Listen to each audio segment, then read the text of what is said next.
अस्सलाम वालेकुम रहमतुल्लाहि व बरकातुहू।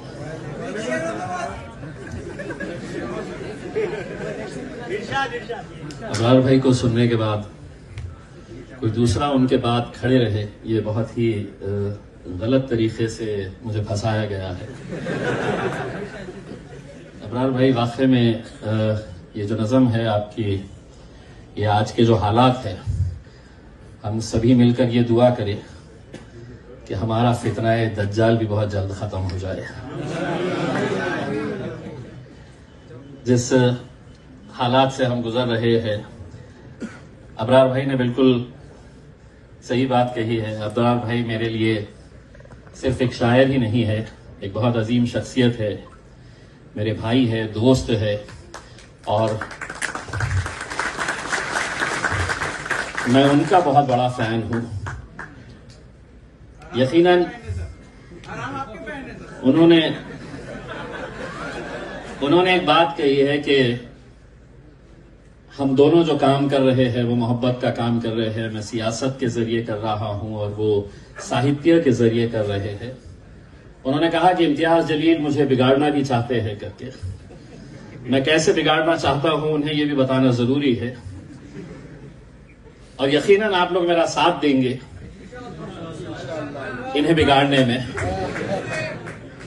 दरअसल मैं अबरार भाई को जब से करीब से देखने लगा, उनसे बार बार मिलने लगा, इसमें कोई दो राय नहीं है कि जिस मुशायरे की निजामत अबरार काशिफ साहब करते हैं उसकी कामयाबी 200% की गारंटी देती है। तो जब से मैं अबरार भाई के करीब आया, मैं आज तकरीबन 2 साल पहले अबरार भाई 2019 में मैंने 2019 में मैंने अबरार भाई को यह कहा था, अबरार भाई चलिए सियासत के मैदान में उतरा जाएगा। और मैं लगातार जब भी उनसे मिलता हूं उन्हें ये बार बार ये दावत देता हूं, अबरार भाई अगर पार्लियामेंट के अंदर मुझे खड़े रहना और जिन जिन मुद्दों के ऊपर बोलना तो मुझे तकरीर करना पड़ता है, वो लोगों को समझ में आ जाती मैं जो बोल रहा हूं।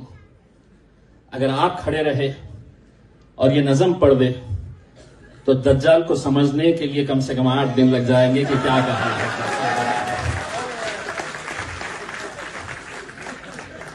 ये फर्क है मेरे और आपके लहजे में, जबान में। मैं तो बैठे बैठे अबरार भाई को जब सुन रहा था, मैं ये सोच रहा था कि काश मैं भी उर्दू पढ़ लिया होता, सीख लिया होता, तो शायद मैं भी शायर बनने की कोशिश करता, ये सियासत के दलदल में नहीं आकर गिरता। इसलिए नहीं कि मुझे उर्दू मैंने ना स्कूल में सीखी है ना कॉलेज में। उर्दू अगर कहीं से सीखी है तो पड़ोस में रहने वाले बशर नवाज साहब से सीखी है, और चूंकि पड़ोसी थे तो हमारा हक उनकी शायरी के ऊपर ज्यादा था। करोगे बात याद तो हर बात याद आएगी। आज यकीनन बशर नवाज साहब का इंतकाल हो गया है, वो इस दुनिया में नहीं है, लेकिन जैसा सोहेल ने बताया है, इस शहर की एक तहजीब रही है। इस शहर के अंदर उर्दू अदब, शायरों की अगर हम लिस्ट बनाने की शुरुआत करें तो इतने सारे नाम वहां पर आ सकते हैं। बशर नवाज साहब नहीं है, लेकिन उनकी गली से गुजरो तो उनका वो शेर याद आता है कि गली के मोड़ पे सुना सा कोई दरवाजा, तरसती आंख से रास्ता किसी का देखेगा, निगाहें दूर तलक जाके लौट आएगी, करोगे याद तो हर बात याद आएगी। मैं तो अबरार भाई ये चाह रहा हूं कि 20 नवंबर तक एक 4-6 प्रोग्राम्स और ले लीजिएगा यहां पे। 20 नवंबर को इलेक्शन है और मुझे हर रोज इतनी बकवास सुनने को मिलती है। कितने दिनों के बाद मैं भी अपने आप को बड़ा फ्रेश महसूस कर रहा हूं। अबरार भाई, आपका एक शेर है जो मैं यकीनन अपने पास रखा हूं।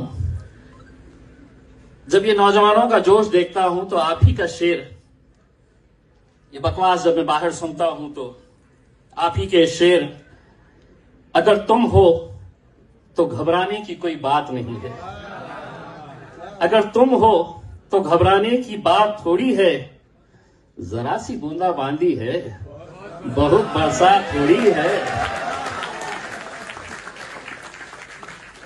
तो ये शेर पढ़ लेता हूं और अपने आप में हिम्मत पैदा कर लेता हूं, अरे जरा सी बूंदा बांदी है, कौन सी बरसात है।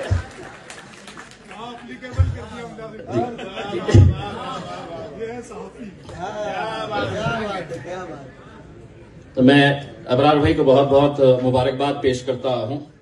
अबरार भाई, आज यकीनन सोशल मीडिया का दौर है और हमने बहुत सारे शायरों को देखा है जो दुनिया में मशहूर हुए हैं, तो वो सोशल मीडिया का सहारा लेकर अपनी मकबूलियत उन्होंने हासिल की है। ये आपके टैलेंट का नतीजा है कि बगैर सोशल मीडिया के ऊपर आए हुए आज सारी दुनिया अबरार काशिफ का नाम जानती है, आपके कलमात को जानती है। ये आपका हुनर है, ये टैलेंट है।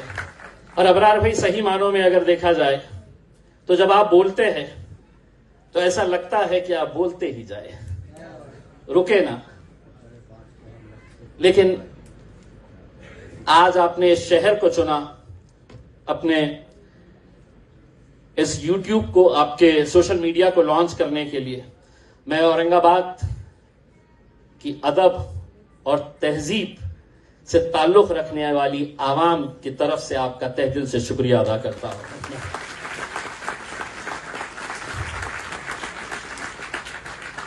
अबरार भाई, मैं आईजे फेस्टिवल ऑर्गेनाइज करता हूं और उसमें मुशायरा भी होता है।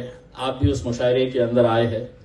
लोग मुझसे पूछते हैं अब तो हार गए, होगा क्या आईजे फेस्टिवल?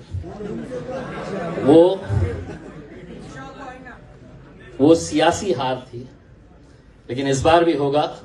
और आज अपने औरंगाबाद की आवाम की तरफ से मैं आपको अभी से ही दावत दे रहा हूं, आपको आना है और इस निज़म को जरूर सुनाना है हमें। आपने इतने से वक्त के अंदर सारी दुनिया के अंदर जो आज के माहौल है, उस माहौल को जिस खूबसूरती से आपने पेश किया है, अबरार भाई, मेरी सिर्फ आपसे इतनी इल्तिजा है कि मैं तो कुछ नहीं कर सकता था इसलिए सियासत में आ गया। आप तो दिन में सियासत करके रात में मुशायरा भी कर सकते हैं, इसमें कोई रुकावट नहीं। 29 तारीख तक फॉर्म भरने की डेट है। आप लोग सब अमरावती से आए हैं। अबरार काशिफ साहब के ताल्लुक से मैं असद साहब को बार बार कहता हूं, साहब एक बंदे के पीछे पड़ा हुआ हूं मैं। अगर उन्होंने हाँ बोल दिए तो हमको 50 जीत के आने की जरूरत नहीं है, 2-5 ही रहेंगे तो अल्हम्दुलिल्लाह काफी रहेंगे वहां। मैं अमरावती, अकोला और अबरार भाई के साथ जितने भी लोग आए हैं, आप मुझे फोन कर देना। समृद्धि मार्ग की वजह से अमरावती 3 घंटे का सफर हो गया है। 3.25 घंटे के अंदर एबी फॉर्म आपके हाथ में रहेगा इंशाअल्लाह। जोरदार तालियों से आप है तो अबरार भाई के लिए। और मैं इसलिए अबरार भाई, मैं बहुत सारे शायरों को जानता हूं, मैं बहुत सारे लोगों को जानता हूं, लेकिन ऐसा नहीं है। आज अगर आप मेरे पास देखेंगे तो सुबह से लेके रात तक, देर रात तक हमें टिकट चाहिए। भावी आमदारों की कमी नहीं है। मेरी पार्टी में तो भरमार है, यहां पे ढूंढे तो यहां से निकल रहे हैं, यहां से निकल रहे हैं। लेकिन शायद मैं आपको पूरी जिम्मेदारी और पूरी यकीन के साथ कह रहा हूं, अबरार भाई, एक अकेले आप ऐसे वाहिद शख्स हैं जिसके पीछे इम्तियाज जलील और असदुद्दीन अवैसी साहब पड़े हैं कि अबरार भाई आइए सियासत के मैदान में। आप लोगों का बहुत बहुत तहे दिल से शुक्रिया अदा करता हूं। Thank you very much.